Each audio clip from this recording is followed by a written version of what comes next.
sinal da Santa Cruz, livrai-nos Deus, nosso Senhor, dos nossos inimigos, em nome do Pai, do Filho e do Espírito Santo. Amém. Meu Senhor e meu Deus, creio firmemente que estás aqui, que me vês, que me ouves. Adoro-te com profunda reverência. Peço-te perdão dos meus pecados e graça para fazer com fruto esse tempo de oração. Minha Mãe Imaculada, São José, meu Pai e Senhor, meu anjo da guarda, intercedei por mim.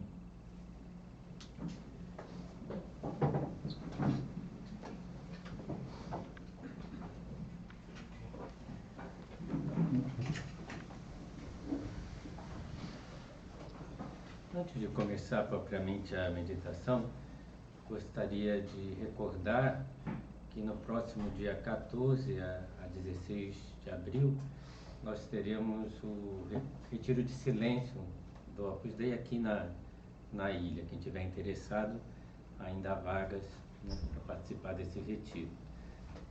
E depois também que agora nós estamos fazendo 2 recolhimentos, de terça-feira, e ontem também teve o recolhimento, para a pessoa poder escolher o melhor dia para vir, né?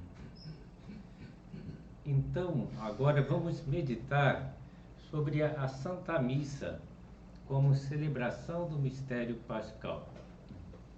Então, esse mistério pascal nós iremos celebrar de uma forma solene e estendida no Tríduo Pascal, nessa semana, que é a Quinta-feira Santa, que é a missa da Ceia do Senhor, a instituição da Eucaristia e do sacerdócio. Na sexta-feira não é missa, é o ofício da Paixão do Senhor. E o sábado santo, a missa de Aleluia, como é chamada, em que comemoraremos a ressurreição do Senhor. Esses 3 ofícios, né, têm uma grande unidade, tanto é assim que não pode ser celebrado independentemente, onde a sexta-feira santa tem que ter o sábado santo na mesma igreja. Quinta-feira sim que poderia ser feito isoladamente. Qual é essa unidade, né, que há entre esses 3 dias?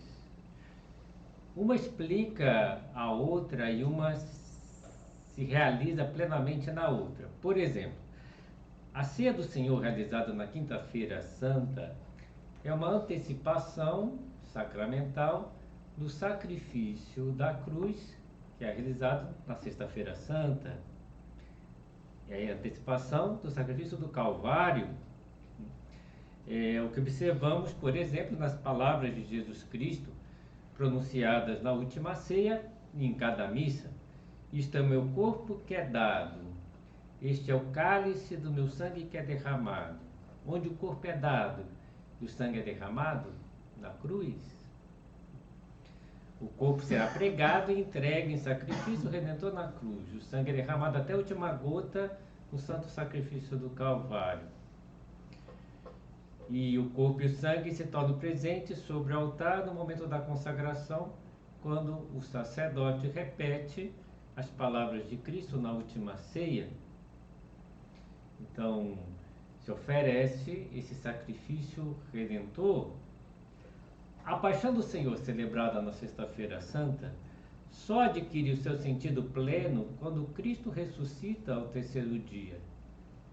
Porque a morte já não tem mais poder sobre Cristo. Cristo vence o pecado e vence a morte. A vida, a partir da ressurreição de Cristo, é eterna para todos nós. Cristo morre para viver uma nova vida. No Sábado Santo, comemoramos a ressurreição, que se torna presente sobre os nossos altares, em cada missa, na espécie do pão e do vinho. E a vida eterna nos é concedida, de certa forma, pela comunhão do corpo e sangue do Senhor. Jesus havia já anunciado na sinagoga de Cafarnaum: quem come a minha carne e bebe o meu sangue tem a vida eterna, e eu o ressuscitarei no último dia. E esse mistério pascal que celebramos no Tríduo Pascal de uma forma estendida, que é uma grande unidade, se celebra de forma concentrada em cada missa. E celebramos os padres, o que assistimos, todos nós. Então, cada missa tem uma riqueza impressionante. É como uma joia, um diamante, um rubi, que tem várias facetas, que bem polidas, possuem um brilho impressionante. Então vamos considerar três grandes facetas da missa, né, que é a comunhão eucarística, a paixão redentora e a Páscoa, a ressurreição do Senhor, que revivemos em cada missa. São João Paulo II, na sua encíclica Ecclesia de Eucaristia, ele dizia que havia 4 dimensões que nunca poderiam ser esquecidas para entender com profundidade a Eucaristia. Essas 3 que já comentei, e a presença real de Cristo, que não vamos comentar hoje. Quem sabe num recolhimento próximo da festa do Corpus Christi a gente fale desse aspecto. Então hoje nós vamos fixar nos outros 3, né? Comunhão, sacrifício e Páscoa. Quando São João vai começar o relato desses últimos momentos da vida de Cristo, ele faz uma pequena introdução, dizendo: tendo amados os seus que estavam no mundo, amou-os até o extremo. Então, tudo que vai acontecer no final da vida de Cristo é de um amor extremado. A Eucaristia é a grande loucura de amor de Cristo, né, que se faz comida, que se faz pão, para ser alimento da nossa vida espiritual. A morte de Cristo é a prova de amor maior que há. E a ressurreição de Cristo também é um amor redentor, né, que nos dá a vida, que nos quer junto dele para sempre no céu. Então tudo ali é obra de um amor extremado. E vamos aprofundar em cada uma dessas dimensões. Primeiro, na comunhão eucarística. Então, na última ceia, cumpre o plano de amor enlouquecido de Jesus. Ele já tinha prometido na sinagoga de Cafarnaum, né, que sua carne era a verdadeira comida, que o seu sangue era a verdadeira bebida. Os discípulos não entenderam. A gente recorda bem o que aconteceu na sinagoga de Cafarnaum, no capítulo 6 de São João, que foi a grande debandada, as pessoas foram embora, porque não entendia como Jesus vai dar de comer o seu corpo, o seu sangue. Pensaram em algo que parecia canibalismo, não entendiam o que estava acontecendo. E foram embora, e quando todos foram embora, praticamente, Jesus pergunta aos apóstolos: e vós não quereis ir? Porque isso é assim. Minha carne é a verdadeira comida, meu sangue é a verdadeira bebida. E São Pedro vai dizer em nome dos apóstolos: a quem iremos, Senhor? Só tu tem palavras de vida eterna. Mas ele não entendeu também. Aí chega a última ceia e ele entende. Quando Jesus pega o pão e fala: isto é meu corpo. E pega o cálice com vinho e fala: esse é o cálice do meu sangue. E Cristo quis unir-nos a Ele, os apóstolos e nós também, nessa união, nessa comunhão jamais sonhada. E para nos transformar por dentro, nós recebemos o corpo, sangue, alma, divindade de nosso Senhor Jesus Cristo. É algo impressionante. Nós temos um contato com a divindade de Cristo também. Entramos em contato íntimo com Deus. Santo Agostinho dizia que quando nós comungamos, esse alimento espiritual, que é o corpo e o sangue do Senhor, não é assimilado por nós, no sentido que nós assimilamos esse alimento espiritual e transformamos no nosso próprio corpo. Isso acontece com o alimento corporal, material. Nós transformamos em nós mesmos aquilo que nós nos alimentamos. Com o alimento espiritual acontece exatamente o contrário. Nós nos transformamos naquilo que recebemos. Nós nos transformamos em Cristo. Santo Agostinho chega a colocar na boca de Cristo as seguintes palavras: eu sou o alimento dos grandes, cresce e me comerás. E não serás tu que me transformarás em ti, como alimento da tua carne, mas tu serás transformado em mim. O Papa Francisco dizia também com palavras belas, né? Cada vez que recebemos a comunhão, assemelhamos-nos mais a Jesus, transformamos-nos mais em Jesus. Do mesmo modo que o pão e o vinho são transformados no corpo e sangue do Senhor, assim quanto os recebem com fé, são transformados em Eucaristia viva. Só pela comunhão nós podemos seguir aquele ideal de vida que São Paulo seguia. Não sou eu quem vivo, é Cristo quem vive em mim. Se a comunhão, isso é impossível. Porque o próprio Jesus falou: quem realmente come a minha carne e bebe o meu sangue, permanece em mim e eu nele. Assim como o Pai que me enviou vive e eu vivo pelo Pai, também quem de verdade me come viverá por mim. Queremos viver por Cristo? Viver a vida de Cristo? Só através da comunhão, em que há esse encontro íntimo com o Senhor. Nutrir-se da Eucaristia significa deixar-nos transformar por aquilo que recebemos, naquilo que recebemos. O Papa Francisco, impressionado, diz: isto é bonito, isso é impressionante. Enquanto nos une a Cristo, arrancando dos nossos egoísmos, a comunhão abre-nos e une-nos a todos. Eis o prodígio da comunhão: tornamo-nos aquilo que recebemos. São João Paulo II também dizia que, ao receber Cristo, o modo de ser de Cristo passa para nós. Qual é o modo de ser de Cristo? É o modo daquele que transmite paz, serenidade, que vive de entrega, que transforma a sua vida num serviço. Por isso, São José Maria dizia que as nossas palavras sejam verdadeiras, claras, oportunas, que saibam consolar e ajudar, que saibam, sobretudo, levar os outros à luz de Deus, que as nossas ações sejam coerentes, eficazes, acertadas, que tenham esse bonus odor Christi, o bom odor de Cristo, por recordar o seu modo de comportar e de viver. Esse é o modo de ser de Cristo.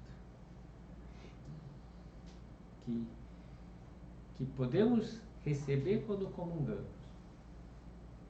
E ao comungarmos, nós também sabemos que entramos em comunhão entre nós, entre todos os cristãos. Aliás, a Eucaristia nos transforma no corpo místico de Cristo também, ao receber o corpo de Cristo. E une toda a igreja, que é o corpo místico de Cristo, e de certa forma entramos em comunhão especial com os anjos, com os santos, que estão unidos a Cristo no céu. Nós nos unimos a Cristo também. E isso fica muito claro na liturgia da missa. Logo no começo da missa, quando fazemos o ato penitencial, pedimos perdão, né, a Deus pelos nossos pecados, né, de diversas formas, palavras, ações, omissões. Né? E a gente fala: e peço à Virgem Maria, aos anjos e santos, e a vós, irmãos, que rogueis por mim a Deus nosso Senhor. Nossa Senhora está ali. Os anjos estão ali. É uma liturgia celeste. Estamos, né, unidos a toda a igreja. A igreja celestial, a igreja padecente, que está no purgatório, e a igreja militante, que está ainda lutando na terra para chegar ao céu. Mesmo que tivesse só um sacerdote e um ajudante, toda a igreja está presente na Santa Missa. Outro momento da missa que fica claro isso, quando se diz claramente no prefácio, normalmente o prefácio termina dizendo mais ou menos isso, que nos unimos aos anjos e santos, dizendo santo, santo, santo, porque os anjos e santos estão ali. São José Maria dizia: eu quando subo ao altar me sinto cercado de anjos. Não sei o que ele quer dizer com isso, ele nunca explicou, né? Mas ele se via rodeado por anjos. Então há uma comunhão com toda a igreja. Passamos para o segundo elemento, a segunda faceta, o sacrifício redentor de Cristo, a segunda dimensão da Eucaristia. Nós participamos do sacrifício redentor do Calvário. Só existe uma missa, que é a missa realizada por Cristo no Calvário, que foi antecipada na Quinta-feira Santa, sacramentalmente. Mas há uma única missa.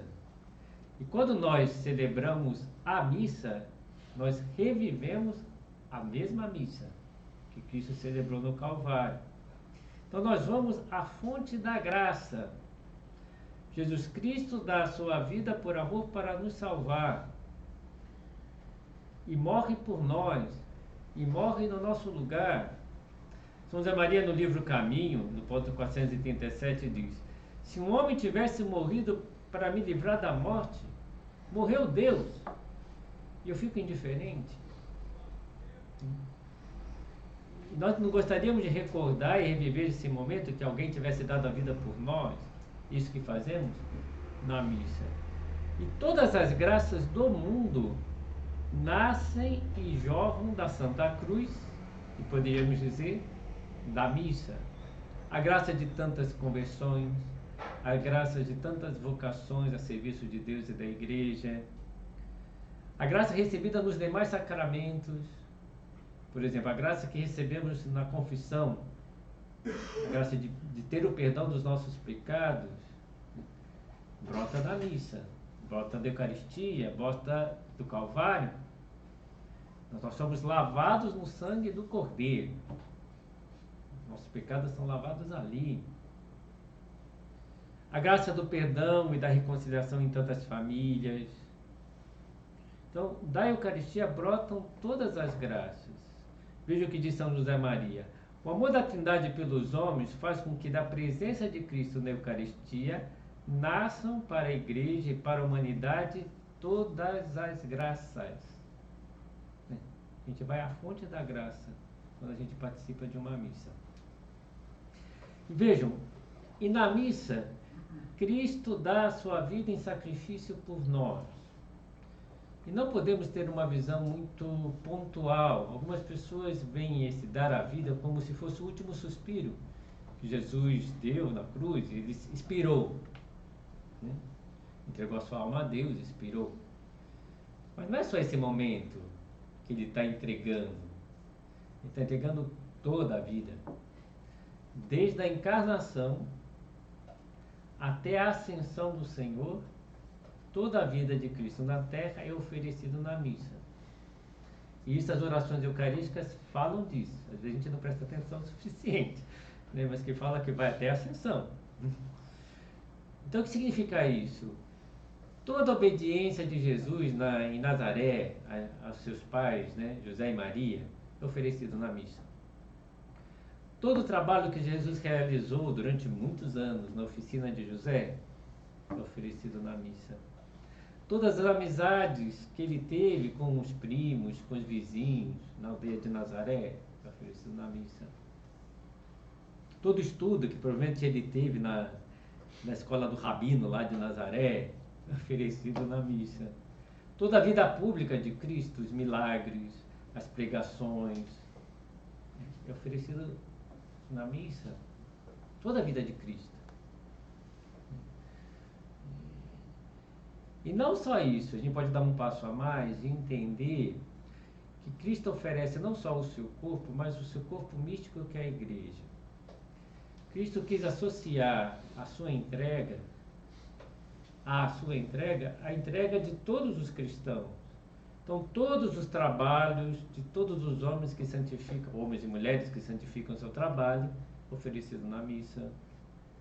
Todos os mártires, a vida dos mártires que deram a vida por amor, também oferecido junto com a vida de Cristo. Todas as pregações de todos os missionários que foram pelo mundo pregando a palavra de Deus, oferecido na missa. Todas as orações de pais e mães cristãos pelos seus filhos. Todos os sacrifícios realizados por nós. Todo apostolado de amizade, confidência que nós fazemos. Tudo que é santificado é oferecido na missa. Feito na graça de Deus, é oferecido na missa. E isso é impressionante. Então, é a nossa entrega também. São José Maria tinha isso muito claro, tanto que ele dizia: a nossa missa, Jesus, como falasse, a tua entrega é a minha. A minha entrega também se dá na missa. No ofertório da missa, a gente recorda isso, né? Ofertas singelas, pão e vinho, sobre o altar nós colocamos, né? Sinal do trabalho que fizemos e aqui depositamos. É teu também nosso coração. Aceita, Senhor, a nossa oferta, que será na certa o teu próprio ser. Uma das músicas de ofertório, né? Mas é isso, tudo que nós fazemos é colocado na missa, tudo que é santificado é colocado na missa. Então, ter isso muito presente, né? Mesmo que a gente esquecesse de recordar isso, a gente recorda no ofertório, seria oferecido na missa. Passemos para a terceira dimensão, a Páscoa, ou seja, a ressurreição para a vida eterna. E é uma faceta essa que é uma joia que muitas pessoas desprezam ou não prestam atenção suficiente. Podemos ler o que diz a encíclica Ecclesia de Eucaristia. Na Santíssima Eucaristia está contido todo o tesouro espiritual da Igreja, isto é, o próprio Cristo, a nossa Páscoa, o pão vivo que dá vida aos homens. E nessa mesma encíclica diz que esse sacrifício que o Pai aceitou, então Jesus oferece a sua vida para a nossa redenção. O Pai aceita a vida de Cristo, né? E há uma doação paterna, o dom de uma vida imortal na ressurreição. Então, na missa, Cristo ressuscita também. Não é só a morte de Cristo, também se dá a ressurreição. E nós celebramos a nossa Páscoa. São Basílio dizia que Cristo ressuscita por nós em cada missa. É interessante observar,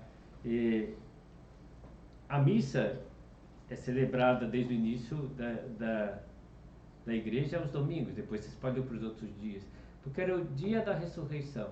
E a missa do domingo é especial, né? Porque é a Páscoa da semana, como diz São João Paulo II. Os judeus comemoravam o Sábado, o sétimo dia, porque ali tinha concluído a obra da criação. Os cristãos transferem o sábado, os cristãos que eram judeus no começo, transferem o sábado para o domingo. Porque muito mais importante da finalização da obra da criação é a finalização da redenção, né? Que Cristo faz na Páscoa.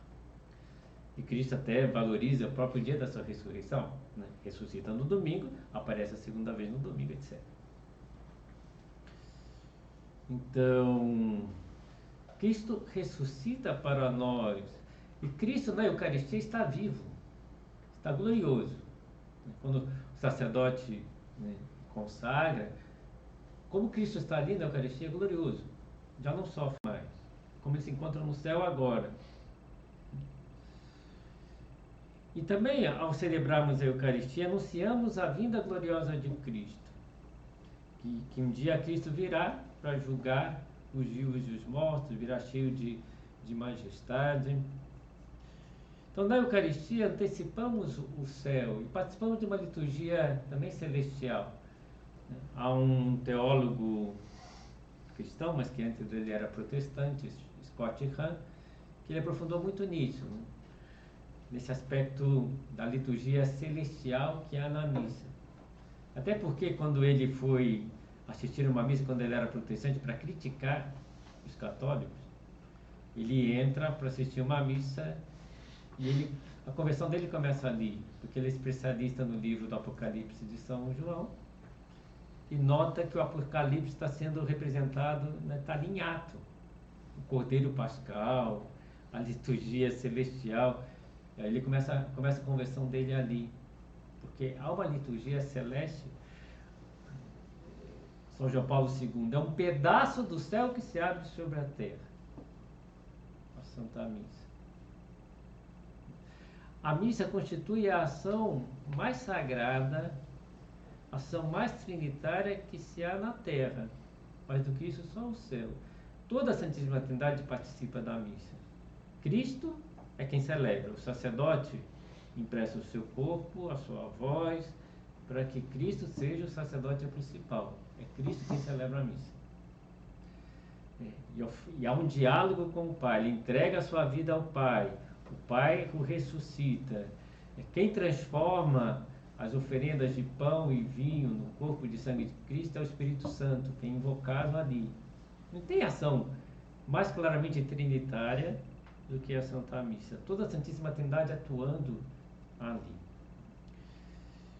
Também podemos recordar que a Eucaristia é prenda de vida eterna, né? Como já dizíamos também, que eu hei de ressuscitá-lo no último dia. Quem come a minha carne e bebe o meu sangue. Vamos encerrando a nossa meditação, recorrendo a Nossa Senhora. São José Maria Escrivá gostava de falar que a norma mais mariana, a prática de piedade mais mariana do nosso plano de vida era a missa. Pode chocar alguns que pensariam, é rosário, né? Ele dizia, não, é a missa. Motivos para isso? Se a gente pensa que toda obra santificada é oferecida na missa, toda a vida de Nossa Senhora foi imaculada. Uma hóstia pura, santa e imaculada. Não tem nada dela que não foi santificado, né? Então, toda a vida de Nossa Senhora foi oferecida junto com a vida de Cristo. A nossa não, porque tem coisas que não foram santificadas. E depois, São José Maria gostava de pensar também que o corpo e o sangue que é oferecido na missa, que é de Cristo, veio todo de Maria, porque Jesus foi concebido por obra do Espírito Santo. De certa maneira, também o corpo e o sangue que está ali é de Maria, porque Cristo recebeu de Maria. Outra coisa que podemos pensar é que Nossa Senhora foi corredentora, no sentido que ela também entregou o seu filho na cruz. Houve uma entrega do seu coração junto com Cristo e entregou o seu filho ali, né? Então, por esses e por outros motivos também, podemos pensar que a prática mais mariana, São João Paulo II também dizia, onde nós recebemos Maria como mãe? No Calvário. E ao irmos embora da Santa Missa, recebemos esse convite de levar Maria para a nossa casa, como São João recebeu no Calvário. E vamos encerrando pedindo a Nossa Senhora, que participou tão atentamente, né, de todos esses momentos. Nossa Senhora esteve presente, né, de certa forma, né, esteve no Calvário, esteve na ressurreição do Senhor e depois receberia a comunhão das mãos de São João, porque São João celebraria a missa também na sua casa. Então, que Nossa Senhora interceda por nós, para entendermos que a missa é uma renovação do mistério pascal.